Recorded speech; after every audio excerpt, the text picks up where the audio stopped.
70च्या दशकात स्वर्गीय गोविंदराव अधिक साहेबांचं एक नेतृत्व महाराष्ट्राच्या राजकारणामध्ये उदयास आलं. मला आठवतं की 72-73च्या आसपास ते विधिमंडळामध्ये या सगळ्या परिसरातून गेले. 78ला सुद्धा ते विधिमंडळामध्ये इथूनच आले आणि 80 साली ते 2 ठिकाणी उमेदवारी केली, ते शेजारच्या वैजापूर मतदारसंघातून विधिमंडळामध्ये.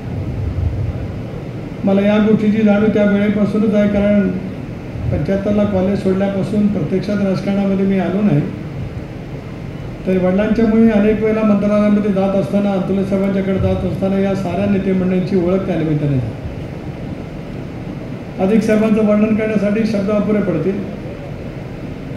अविनाशजी, त्यांच्या वक्तृत्वाचा 10% सुद्धा हिस्सा तुमच्याकडे नाही. आणि असं शेअर त्यांनी मोबाईलमध्ये बघून आयुष्यात कधी बोलले नसते.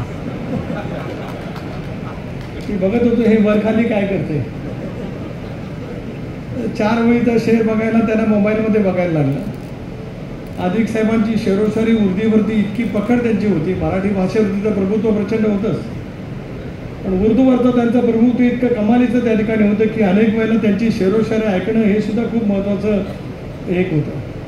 जसं भुजबळ साहेबांचं भाषण ऐकण्यापेक्षा बघायला मजा असते, तसं अधिक साहेबांचं भाषण ऐकायचं नाही, बघायचं, या दोन्ही गोष्टीचा आनंद त्या कालावधीमध्ये आम्हाला सर्वांना मिळत होता. एक साहित्यप्रेमी होते, कलाप्रेमी होते. राजकारणामध्ये जिवंतपणा कसा असावा, विचाराच्या माध्यमातून प्रगल्भतेचं दर्शन कसं असावं, हे अधिक साहेबांच्या माध्यमातून माझ्यासारख्या कार्यकर्त्याला त्या कालावधीमध्ये सुद्धा निश्चितपणाने अनुभवायला मिळालं. 78ला ज्यावेळेला ते पाटबंधारे खात्याचे मंत्री झाले, आता अलीकडे त्याला जलसंपदा म्हणतात, त्याला पाटबंधारे खातं होतं. पाटबंधारे खातं त्या कालावधीमध्ये ज्यांच्याकडे असणं, ती माणसं राजकारणातली, महाराष्ट्रातली दिग्गज म्हटली जायची त्या कालावधीमध्ये. आताही म्हटलं जातात, मी काय कोणाला कमी त्या वतीमध्ये बोलत नाही. तो कालखंड असा होता की ज्या कालखंडामध्ये महाराष्ट्रातल्या धरणाची, सिंचनाची व्यवस्था तयार करणं हे सुद्धा एक तऱ्हेचं एक महत्त्वाचं काम होतं. अशा त्या कालावधीमध्ये पवारसाहेबांच्या मुख्यमंत्रीपदाच्या कारकिर्दीमध्ये अधिक साहेब त्या वेळेला या खात्याचे मंत्री होते. तदनंतर अंतुले साहेब किंवा स्वर्गीय चव्हाण साहेबांच्या बरोबर काँग्रेस पक्षामध्ये त्यांचा प्रवेश झाला. अविनाशजींनी सांगितलं ते खरं आहे की 92 सालामध्ये मी ज्यावेळेला जिल्हा परिषद अध्यक्ष झालो, त्यालाही जवळपास आता 32 वर्षाचा कालावधी झाला. त्यावेळेला अधिक साहेब त्यावेळेला पक्षाचे निरीक्षक म्हणून अलिबागला आले होते. दस्तूरखुद्द अंतुले साहेब सुद्धा त्या ठिकाणी होते आणि जिल्हा परिषदेचे अध्यक्ष म्हणून माझी घोषणा अधिक साहेबांनी त्या कालावधीमध्ये केली. पण अविनाशजी, एवढ्या पुरता सीमित माझं त्यांचं नातं नाही आहे. माझ्यावरती सुद्धा एक पुत्रावर प्रेम केलं. त्यानंतर मी पाहिलं की ते महाराष्ट्र प्रदेश काँग्रेस पक्षाचे सुद्धा दीर्घकाळ अध्यक्ष झाले. विलासराव मुख्यमंत्री असताना त्यांच्यावरती ती जबाबदारी सोपवली गेली होती. विलासराव सुद्धा फरडे बघते, अधिक साहेब सुद्धा वक्तृत्वामध्ये जराही पुढे कमतरता नाही. दोघांचंही उर्दू आणि हिंदूवरती प्रचंड प्रभुत्व.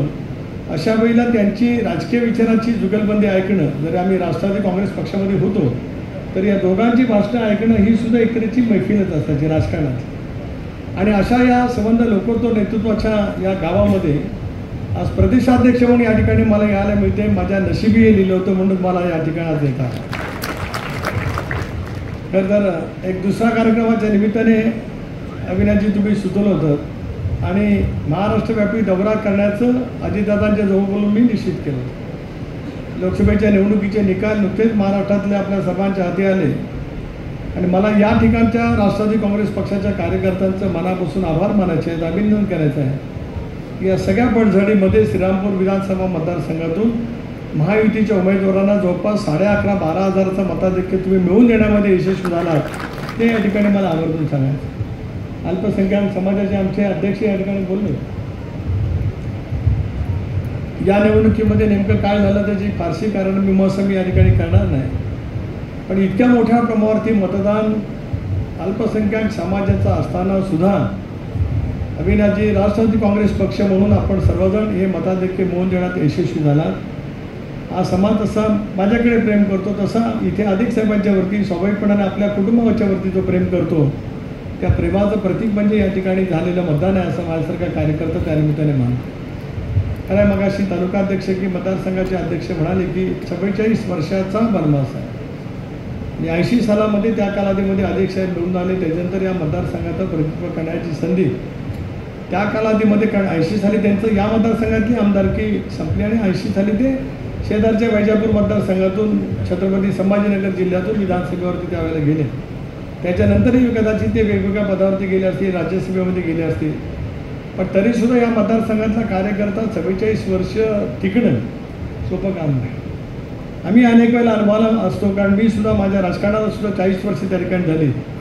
एका कुटुंबावरती निष्ठा ठेवणारा, विश्वास ठेवणारा कार्यकर्ता सत्तेशिवाय आहे ही बाबच अलीकडच्या कालावधीमध्ये अत्यंत महत्त्वाची त्या ठिकाणी.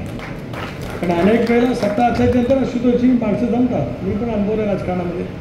काही काळ आपण सत्तेपासून दूर गेल्याच्यानंतर जे निष्ठेचे असतात, जीवाभावाचे असतात, कौटुंबिक असतात, ते नातं टिकून ठेवतात किंवा राजकीय जीवन टिकून ठेवतात. पण इतका प्रदीर्घ काळ टिकून ठेवणं सोपं नव्हतं. आणि 2016मध्ये ज्यावेळेला मी प्रदेशाध्यक्ष होतो त्याला अनुराधाताई तुम्ही नगरपालिकेच्या नवनिर्वाचित लोकनियुक्त नगराध्यक्ष झाला.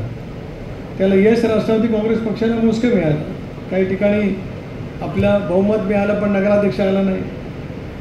आपला नगराध्यक्ष निवडून आला, आपण तुम्ही त्यावेळेला निवडून आलात. आमची सर्वांची दृढ समज की श्रीरामपूर म्हणजे काँग्रेस पक्षाचीच मक्तेदारी अशी आमची समज. चूक असेल बरोबर असेल मला आशुतोष माहीत नाही, पण आम्ही समज करून घेतली. पण त्यावेळेला तुम्ही धाडस दाखवलं की नगरपालिकेची निवडणूक लढवायची आणि श्रीरामपूरकरांनी अधिक साहेबांची आठवण मनामध्ये ठेवत यांच्या पाठीमागे ताकद उभी केली. पण एक चांगल्या नगराध्यक्ष भगिनी आपल्याला या शहराला त्या ठिकाणी मिळाला, त्याचासुद्धा उल्लेख या ठिकाणी यांचा पाहिजे. शेवटी हे जेव्हापर्यंत लोकांच्या माध्यमातून घडत नाही, जनतेच्या माध्यमातून घडत नाही, तोपर्यंत त्याचं राजकीयदृष्ट्या पाठबळ कधी त्या ठिकाणी समजू शकत नाही. हा मतदारसंघ पुनर्रचनेमध्ये राखीव झाला, त्याच्यामुळे सतत या मतदारसंघाच्या मध्ये राखीव जागांच्या वरती उमेदवार त्या ठिकाणी निर्वाचित होत गेले. तसा मतदारसंघ वेगवेगळ्या अर्थाने नेहमीच गाजत आला. श्रीरामपूर म्हणजे हे साखर कारखाना किंवा या सगळ्या क्षेत्रातलं सर्व क्षेत्रातलं एक महत्त्वाचं शहर म्हणून त्या कालावधीपासून सुद्धा अनुभवाला मिळत राहिलं. आजही तीच कलाशक्ती किंवा तेच राजकीय जीवन, तोच प्रवाह सर्वांनी म्हणून त्या ठिकाणी त्या निमित्ताने टिकून ठेवला आणि त्याच्यातून राष्ट्रवादी काँग्रेस पक्ष आज या सगळ्या परिसरामध्ये अतिशय उत्तम पद्धतीने काम करतात. आता आढावा घ्यायचा झाला तर घेता आला असता, पण इतकं मताधिक्य दिल्याच्यानंतर आता आढावा घेण्यासारखी स्थिती काही फारशी राहिली नाही. कारण ज्या वेळेला प्रमाणपत्र ज्या वेळेला असतं त्याच्यातून लोकशाहीमध्ये आपण काय नेमकं आपल्या पाठीमागे ताकद आहे आणि तीसुद्धा प्रतिकूल परिस्थितीमध्ये काय आहे श्रीरामपूरच्या कार्यकर्त्यांनी दाखवलं. ऑफकोर्स त्याच्यामध्ये स्वाभाविकच महायुतीचेही अनेक सहकार्य असतील, मी त्याच्यात नाकार शकत नाही. पण प्राबल्य नेहमीच काँग्रेस राष्ट्रवादी काँग्रेस पक्षाचा राहिले की जे दोन पक्ष विरोधामध्ये यायला लागले. याचा अर्थ राष्ट्रवादी काँग्रेस पक्षाची ताकद या मतदारसंघामध्ये आहे हे निर्विवादपणाने या ठिकाणी आपण स्पष्ट करून दिलं. बरं झालं माझा दौरा श्रीरामपूरला तुम्ही घेतला. कार्यकर्त्यांशी मगाशी रुपाली ते सुद्धा म्हणाले किंवा आपणही म्हणालात एक थेट संवाद करता आला. कार्यकर्त्यांच्या मनातल्या भावना काय आहेत, कारण आता 44 वर्ष म्हणजे तसे बघितले तर 4 तप ओलांडून गेले. 12 वर्ष म्हणजे एक तप, 4.5 म्हणजे भारत्रिक 36 आणि मग पुढची जवळपास 6-8 वर्ष. इतका प्रदीर्घ कालखंड उलटून गेल्याच्या नंतर दादांच्या नेतृत्वावरती विश्वास ठेवत आपण सगळेजण पक्षाच्या पाठीमागे ठामपणाने उभ्या. जरूर आगामी विधानसभेच्या निवडणुका आता सप्टेंबर-ऑक्टोबर महिन्यामध्ये येतात. जे काय मतदारसंघ आज ज्या ज्या ठिकाणी आहेत ते आहेतच, त्या आमदारांचे राहतीलच महायुतीमध्ये. पण जे काय मतदारसंघ महायुतीच्या खेरीज इतरांच्याकडे आहेत त्याच्यामधला हा मतदारसंघ राष्ट्रवादी काँग्रेस पक्षाला 100% मागण्या इतपत प्राबल्य आपला याच्यात माझ्या मनामध्ये तुम्हाला असतो. त्याची चर्चा आणती कशा पद्धतीने त्यामध्ये आपल्याला यश मिळवता याचा प्रयत्न मी असेल, दादा असतील, आदरणीय प्रफुल्लभाई असतील, भुजबळसाहेब असतील, आम्ही सगळेजण त्या ठिकाणी निश्चितपणाने करू. आणि कार्यकर्त्यांच्या मनामध्ये ज्या काय भावना आहेत, प्रदीर्घ काळ आपण ज्या सारागुटीची प्रतीक्षा त्या ठिकाणी करता आला त्याला ताकद कशी देता याचा प्रयत्न त्या ठिकाणी निश्चितपणाने होईल. आज राष्ट्रीय सचिव पदावरती अविनाशजी तुम्ही त्या ठिकाणी आहात. खरं आहे की आपलं एक संघटन कौशल्य आहे. प्रत्येकाचं संघटन कौशल्य आपापल्या स्तरावरती असतं. राष्ट्रवादी काँग्रेस पक्षाला पुन्हा एकदा राष्ट्रीय पक्षाचा दर्जा त्या ठिकाणी मिळवायचा आहे. म्हणून नुकत्याच झालेल्या अरुणाचल प्रदेशच्या निवडणुकीमध्ये सुद्धा 3 जागावरती आपले आमदार निवडून आले. एक विधानसभेची जागा फक्त 2 मतांनी त्या ठिकाणी गेली. 2 जागा 200-250 मताच्या फरकाने त्या ठिकाणी गेल्या. 10% आसपास मतदान आपण अरुणाचल प्रदेशमध्ये त्या ठिकाणी मिळवलं. पुढे विधानसभेच्या निवडणुका आहेत. महाराष्ट्रामध्ये आपल्याला ते तेवढ्या मताची टक्केवारी मिळवायची आहेच.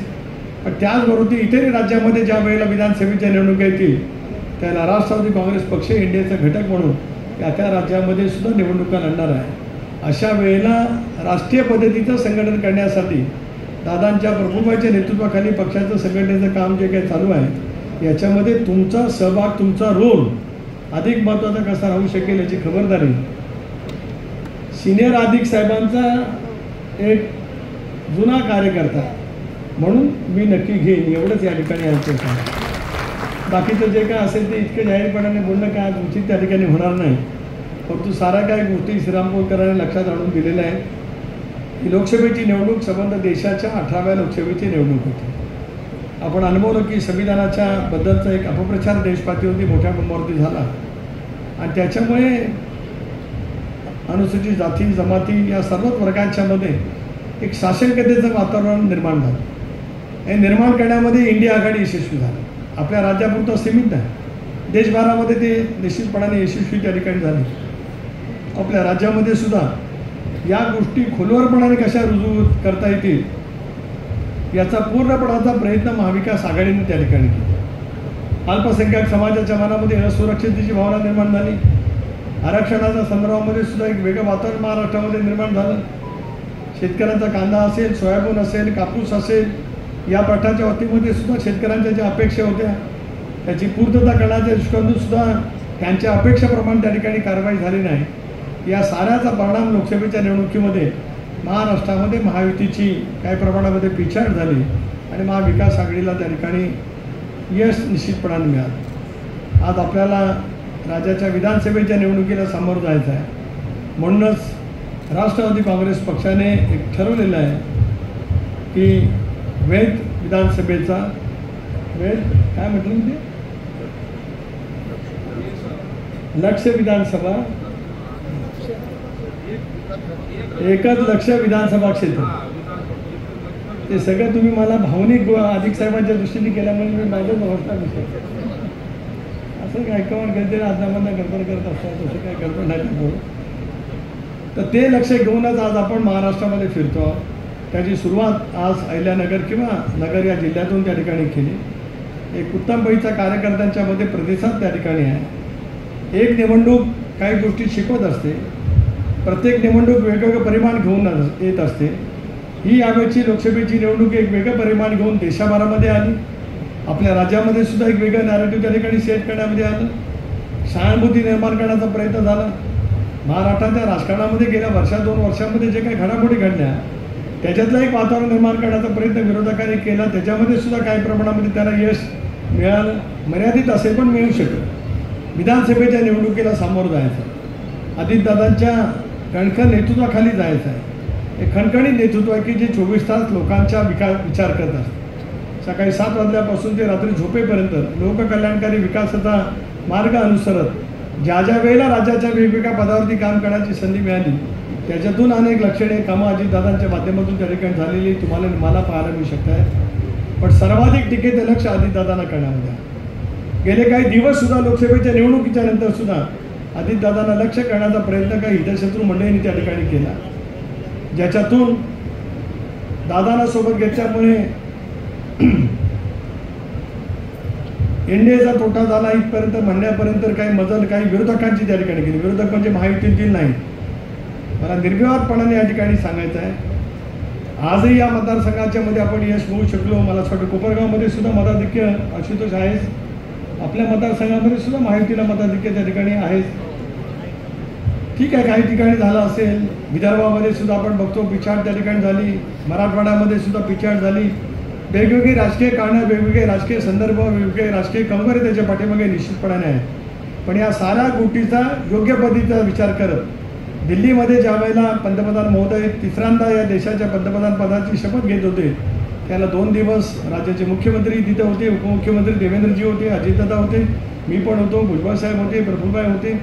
आम्ही या सगळ्या लोकसभेच्या निवडणुकीचं पूर्णपणाचं राजकीय विश्लेषण केलं. निर्विवादरित्या एक ठरवलेलं आहे की आगामी येणाऱ्या विधानसभेच्या निवडणुका महायुती म्हणून भक्कमपणाने त्या ठिकाणी लढवायच्या आहेत. ज्या काही चुका, ज्या काही कमी कमतरता लोकसभेच्या निवडणुकीच्या माध्यमातून झाली असेल त्या साऱ्याची उणीव भर काढत या आगामी विधानसभेच्या निवडणुकीला आपल्याला त्या ठिकाणी सामोरं जायचं आहे. नगर एक असा राजकीय जिल्हा आहे ज्या ठिकाणी सहकार फार मोठ्या प्रमाणावरती पूर्वीपासून रुजला गेला. कारखानदारी, ऊसाची कारखानदारी, सर्वाधिक मोठी साखर कारखानदारी तर काही कुठे होती, सर्वाधिक जास्त कारखाने हे नगर जिल्ह्यामध्ये एकेकाळी होते. आता सोलापूरसारख्या दुष्काळी जिल्ह्यामध्ये सुद्धा कारखान्यांची संख्या त्या ठिकाणी वाढलेली आहे. पण असं असलं तरीसुद्धा शेतीप्रधान असलेल्या या जिल्ह्यामध्ये अधिकाधिक राजकीयदृष्ट्या प्रगल्भतासुद्धा विचाराचं आदानप्रदान करण्याची एक तऱ्हेची धाटणी या सगळ्या परिसरामध्ये खूप मोठ्या प्रमाणावरती असल्यामुळे दादांच्या नेतृत्वाखाली पक्ष मजबूत करण्याचं काम, आव्हानात्मक पद्धतीचं मजबूत करण्याचं काम आपल्या सर्वांच्या वरती त्या ठिकाणी आहे. या निवडणुकीमध्ये मलाही त्या ठिकाणी यश मिळालं. राष्ट्रवादी काँग्रेस पक्षाच्या चिन्हावरती निवडून आलेलं एक खासदार म्हणून आज आपण मला या ठिकाणी सन्मानित केलं. मी आपल्या सर्वांचं आभार या निमित्ताने व्यक्त करू इच्छित आहे. माझ्याही मतदारसंघामध्ये अशाच पैचं आव्हान त्या ठिकाणी निर्माण केलं गेलं होतं. खूप मोठे नेते मंडळी अनेक वेळेला त्या मतदारसंघामध्ये येऊन वेगवेगळ्या पैचा प्रचार अपप्रचार करण्याची भूमिका त्या ठिकाणी घेतली गेली. पण एक दादांचा सहकारी म्हणून, महायुतीचा उमेदवार म्हणून भारतीय जनता पक्ष असेल, शिवसेना असेल, मनसे असेल, सर्वच राजकीय पक्षांचं पाठबळ त्या ठिकाणी मिळालं आणि हमखास पडणारी जागा 82,500 मताधिक्याने मला जिंकता आली. त्याचा सुद्धा नम्रतापूर्वक उल्लेख या ठिकाणी यांच्याने करतो आहे. अधिक साहेबांच्यापासून खूप काही शिकलो, संघटन कौशल्य शिकलो, पण शेरोशायरी काही शिकता आली नाही. आणि ती काही शिकण्याचा मी काही प्रयत्न करणार नाही, कारण त्याच्यातून चुकीचं वाक्य इकडे तिकडे गेलं तर त्या शेअरचा अर्थ कुठला कुठे जाऊ शकतो. त्यापेक्षा जे आपल्याला बोलता येते ते न बोलणं मला येतच नाही, त्याला मी काय करू. मी अधिक साहेबांचं सुसंस्कृत विचार घेऊन वागणारा कार्यकर्ता आहे. त्यांचं संघटन कौशल्य जेवढं मला घेता आलं त्याच्यापेक्षा अधिक जास्त घेण्याचा मी प्रयत्न करेल, हीच त्याला खऱ्या अर्थानं आदरांजली आवश्यक आहे. त्याच्यातून महाराष्ट्रामध्ये अधिकाधिक जागा आपण महायुतीच्या माध्यमातून राष्ट्रवादी काँग्रेस पक्षाच्या घड्याळाच्या चिन्हावरती कशा निर्वाचित करता येईल याचा प्रयत्न आपण सगळेजण नक्कीच त्या ठिकाणी करू. महिला धोरण याचा उल्लेख रूपाने त्यांनी केला. युवकांचं सुद्धा काही नवीन धोरण राज्य सरकारला त्या ठिकाणी आणावं लागेल.